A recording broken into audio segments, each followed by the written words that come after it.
Hello friends, welcome to DMC maths. Guys, आज हम लोग पढ़ने वाले हैं एनसीईआरटी क्लास 9 के चैप्टर फर्स्ट के एक्सरसाइज 1.2।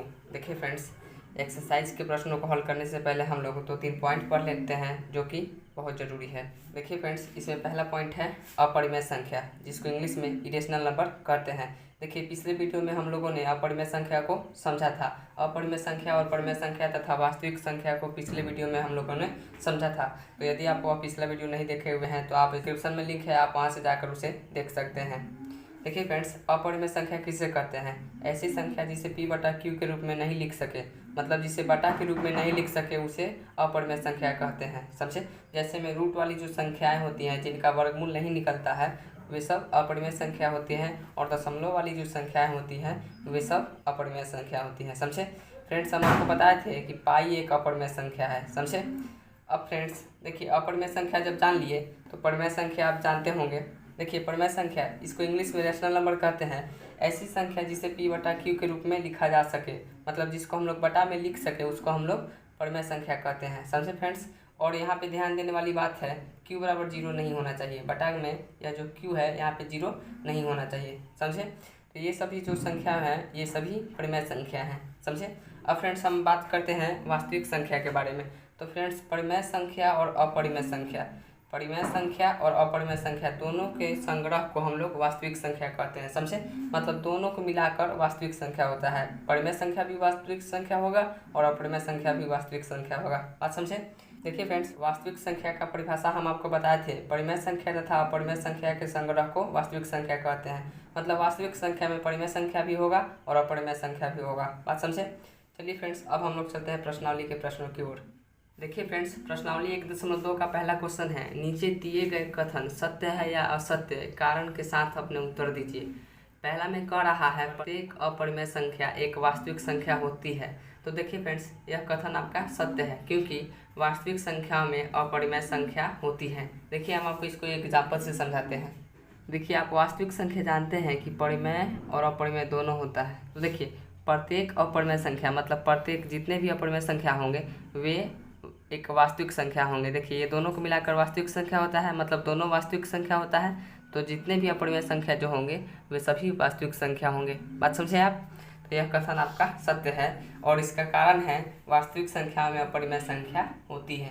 दूसरा है आपका, संख्या रेखा का प्रत्येक बिंदु रूट m के रूप में होता है, जहाँ m एक प्राकृत संख्या है। देखिए फ्रेंड्स, यह आपका कथन असत्य है, क्योंकि संख्या रेखा पर ऋणात्मक और धनात्मक संख्याएं होती हैं। प्रत्येक बिंदु पर एक वर्गमूल संभव नहीं है। देखिए फ्रेंड्स, हम आपको इसको ऐसे समझाते हैं। देखिए, यह आपका संख्या रेखा है। समझे? यहाँ पे राइट की तरफ जो होती है वह धनात्मक संख्या होती है और लेफ्ट की तरफ ऋणात्मक संख्या होती है। बात समझे? तो ऋणात्मक संख्याएं जो होती है वह रूट के रूप में नहीं रहते हैं। देखिए, आप कभी भी ऐसे नहीं देखेंगे रूट में -1, समझे, या रूट में -3। ये सभी जो ऋणात्मक वाली संख्याएं होती हैं ये सभी रूट में नहीं रहती हैं। बात समझे? तो वही कह रहा है कि रूट m के रूप में, मतलब जो संख्या रेखा का प्रत्येक संख्या हो, जो संख्या रेखा का प्रत्येक संख्या हो वह रूट m के रूप में हो, मतलब रूट में हो। बात समझे? तो जो -1 होगा वो तो रूट में नहीं होगा, जितने भी माइनस वाली संख्याएं होंगी वह रूट में नहीं होंगी। बात समझे? तो यह कथन असत्य है कि संख्या रेखा पर जितने भी जो संख्या होते हैं वह रूट m के रूप में होते हैं। बात समझे?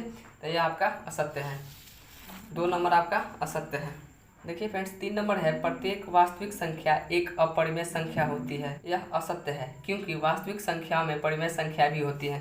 फ्रेंड्स, हम आपको अभी बताए हैं कि वास्तविक संख्या परिमेय संख्या और अपरिमेय संख्या को कहते हैं, परिमेय संख्या और अपरिमेय संख्या को वास्तविक संख्या कहते हैं। तो कह रहा है प्रत्येक वास्तविक संख्या, मतलब जितने भी वास्तविक संख्या जो होंगे वे एक अपरिमेय संख्या होंगे। मान लीजिए कि परिमेय संख्या भी वास्तविक संख्या होगा, तब परिमेय संख्या अपरिमेय संख्या थोड़ी होगा। परिमेय संख्या तो वास्तविक संख्या में है, लेकिन परिमेय संख्या अपरिमेय में नहीं है। बात समझे? तो इसलिए यह आपका असत्य है, क्योंकि वास्तविक संख्या में परिमेय संख्या भी होती है। बात समझे आप? चलिए फ्रेंड्स, क्वेश्चन नंबर 2 देख लीजिए। क्या सभी धनात्मक पूर्णांकों के वर्गमूल अपरिमेय होते हैं?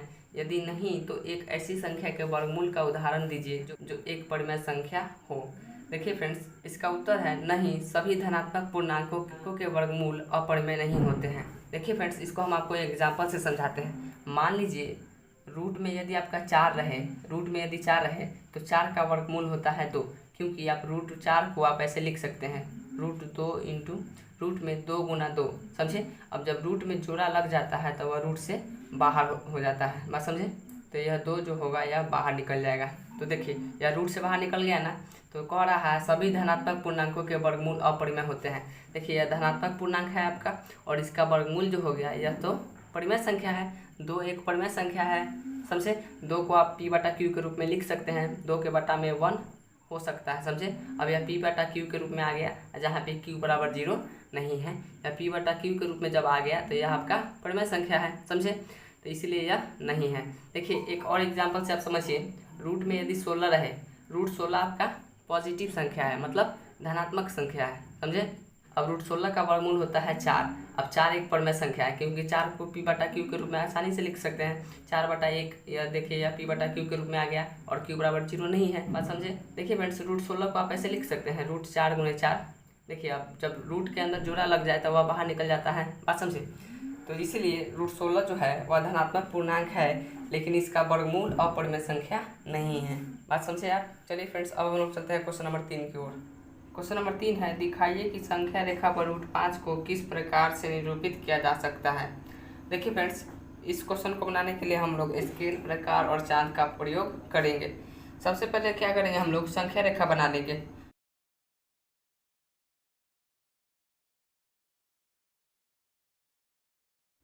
देखिए फ्रेंड्स यह बिंदु आपका 0 है। देखिए यह आपका 1 सेंटीमीटर है और यह आपका 1 सेंटीमीटर है और यह आपका 1 सेंटीमीटर, 1 सेंटीमीटर दूरी पर हम लोग बिंदु खींचेंगे, समझे। ठीक उसी प्रकार से इधर होगा आपका, यह 1 सेंटीमीटर होगा, फिर से यह। देखिए फ्रेंड्स ये आपका 0 है। अब हम लोग क्या करेंगे, 0 से 1 इकाई दूरी पर 1 होगा, समझे। या 0 से 1 इकाई दूरी पर 1 होगा और यह 2 होगा, यह 3 और यह 4 और यह 5। ठीक उसी तरह यह -1 और यह -2 और यह -3 और यह -4, समझे।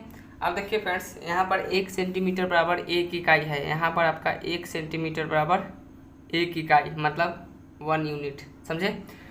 तो देखिए अब हम लोग को करना क्या है, 0 से 2 इकाई मतलब 2 सेंटीमीटर दूरी पर हम लोग 90 डिग्री का कोण बनाएंगे, समझे। तो 90 डिग्री का कोण बनाने के लिए हम लोग चांद का प्रयोग करेंगे। देखिए यहाँ पे 90 का कोण आपका यहाँ पे होगा। अब हम लोग क्या करेंगे फ्रेंड्स, 90 का कोण है, वहाँ से हम लोग 1 सेंटीमीटर ऊंचाई माप लेंगे। देखिए मतलब 1 इकाई, ये आपका 90 का कोण है, ये आपका 90 का कोण है और यहाँ से हम लोग 1 सेंटीमीटर मतलब 1 इकाई का ऊंचाई बढ़ाएंगे, समझे। देखिए फ्रेंड्स अब यहाँ से 0 से जो 2 है यह आपका 2 सेंटीमीटर दूरी है और यहाँ से यहाँ आपका 1 सेंटीमीटर है, समझे। इसका नाम है A और इसका नाम है B और इसका नाम है C। अब हम लोग क्या करेंगे, A और C को मिला देंगे। तो A और C को मिला देंगे,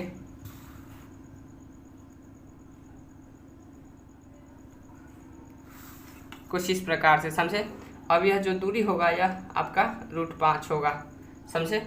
अब देखिए फ्रेंड्स अब हम लोग क्या करेंगे, AC को प्रकार पर माप लेंगे। AC जो दूरी है उसको हम लोग प्रकार पर माप लेंगे कुछ इस प्रकार से। देखिए फ्रेंड्स ये आपका बिल्कुल सटीक है। अब हम लोग क्या करेंगे, यहाँ से कुछ इस प्रकार से चाप खींचेंगे ऐसे। देखिए ये आपका O बिंदु हो जाएगा, ये आपका O बिंदु हो जाएगा, समझे। देखिए फ्रेंड्स AC बराबर AO होगा, क्यों, क्योंकि AC जो है यह भी आपका √5 है और यह भी आपका यहाँ से यहाँ तक का जो दूरी होगा यह भी √5 है, क्योंकि दोनों चाप आपका समान है, समझे। जो AC का चाप है सेम वही AO का चाप है, समझे, क्योंकि AC को ही AO से मिलाए हैं, समझे। देखिए यहाँ से ना हम लोग चाप खींचे हैं तो जो AC दूरी होगा वह AO दूरी होगा, बात समझे आप। तो देखिए फ्रेंड्स यह जो दूरी होगा यह आपका √5 होगा और यह बिंदु आपका √5 होगा, समझे। √5 को आप दर्शा दिए। अब फ्रेंड्स अब हम आपको बताते हैं जो AC जो दूरी हुआ वह √5 क्यों हुआ। देखिए आपको पता है यहाँ पे जब 90 डिग्री का कोण बना तो यह समकोण त्रिभुज बन गया, यह समकोण त्रिभुज बन गया और समकोण त्रिभुज में पाइथागोरस प्रमेय लगता है, समझे। जब 2 भुजा दिया हुआ हो तो तीसरा भुजा निकल जाता है, कैसे। देखिए फ्रेंड्स यहाँ पर एक फार्मूला होता है कर्ण का स्क्वायर बराबर लंब का स्क्वायर जोड़ आधार का स्क्वायर। देखिए कर्ण आपका AC है तो AC का स्क्वायर हो जाएगा बराबर लंब आपका 1 सेंटीमीटर है तो 1 का स्क्वायर प्लस आधार आपका 2 सेंटीमीटर है तो यह हो जाएगा 2 का स्क्वायर। तो AC का स्क्वायर बराबर 1 का स्क्वायर 1 ही होगा और 2 का स्क्वायर 4 हो जाएगा, समझे। तो AC का यहाँ पे स्क्वायर है। अब देखिए फ्रेंड्स AC का स्क्वायर बराबर हो जाएगा 1 और 4 को जोड़ लेंगे 5। अब स्क्वायर उधर जाएगा तो यह रूट हो जाएगा तो AC बराबर हो जाएगा √5, समझे फ्रेंड्स। AC का मान कैसे निकालें हम? पाइथागोरस प्रमेय से, पाइथागोरस प्रमेय से। समझ में आया आपको? क्वेश्चन नंबर 3 हुआ आपका समाप्त। अब हम लोग चलते हैं क्वेश्चन नंबर 4 की ओर। देखिए फ्रेंड्स क्वेश्चन नंबर 4 है कक्षा के लिए क्रियाकलाप। क्वेश्चन नंबर 4 आपका क्रियाकलाप है। यह प्रश्न आपको एग्जाम में नहीं पूछेगा, समझे। तो इस प्रश्न को हल करना कोई अनिवार्य नहीं है। फ्रेंड्स इसी के साथ आपका चैप्टर हुआ समाप्त। यदि आपको यह वीडियो पसंद आया होगा तो वीडियो को लाइक करें तथा चैनल को सब्सक्राइब करें ताकि आपका पढ़ाई ऐसे ही जारी रहे। धन्यवाद।